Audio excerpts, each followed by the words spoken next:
Kung kayo date na ng date pero wala pa ring dawan o di kaya wala kayong makita talaga na date, o paano nga ba hindi magiging wale at maging have Ang sa inyong love life. performance? Performance talaga. Correct. Eto, panoorin nyo na lang yung teaser. Up na to sa Christine Babos channel. Yeah! Why is dating a science? Marunong ka magmahal. Pero ang dating kasi, skills yan. Yun yung usually nasasawi sa love. Nag-feeling ka dahil hindi mo alam yung mga sign, mas gagaling tayo sa paghahanap ng pag-ibig, mas tatama yung taong pipiliin natin kapag alam natin yung mga basic na prinsipyo sa pag-filter at pagpapakilala sa tao. May tatlo kaming unang tinatanong. Doon namin malalaman kung ang client ay ready na sa pag-ibig or hindi pa. Ako po si Coach V. Vanessa Antonio.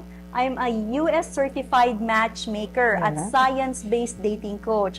So for more than 10 years, pinag-aralan po namin yung siyensya, no? Behind finding love. And paano mo nga ba tutulungan ng mga tao na makakahanap ng love at makikip nila yung mga existing relationship? So pinag-aralan ko po siya sa Pilipinas at sa United States, tsaka bumalik po ako dito kasi sabi ko, wala pang legit na matchmaker at Cupid dito sa bansa natin. Kaya we are the first to be running a matchmaking at a dating company here in the Philippines. So as a matchmaker, before kaming tumatanggap ng client mamo, may tatlo kaming unang tinatanong. Okay. At doon namin malalaman kung ang client ay ready na sa pag-ibig or hindi pa. Ano tong tatlong tanong na ito? And by the way, this is based on science. This is what you call relationship readiness test. Okay? So ready na ba to ang taong to sa pag-ibig? So number one is, how happy are you with your life?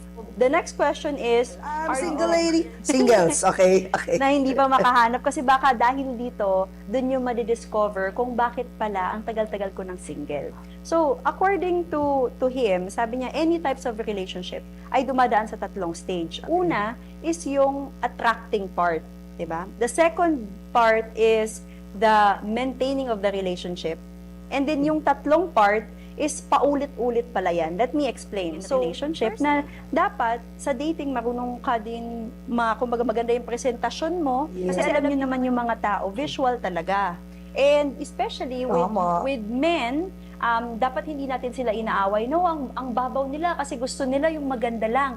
Actually, But men are made that way ba? Yes, it's in their biology. That they get attracted to the physical muna. That they receive a lot of information through visual.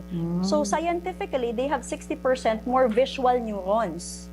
Ibig sabihin, mas marami silang nakukuhang information sa tingin. Kaya nalalaman nila kung attractive or hindi. Doon talaga sila din unlike sa atin kailangan may emotional connection muna before tayo magkagusto. O may kutob. May kutob. Yung mga lalaki, May kutob, pwedeng first time ka nilang makita at sabihin, yan yung wife ko. Papakasalan ko yan. Kahit hindi ka pa nakausap. Dahil sa ganda. Dahil lang sa ganda. May something sa'yo. May- Dahil kumbaga, na pumasok ka dun sa tinatawag nilang love map.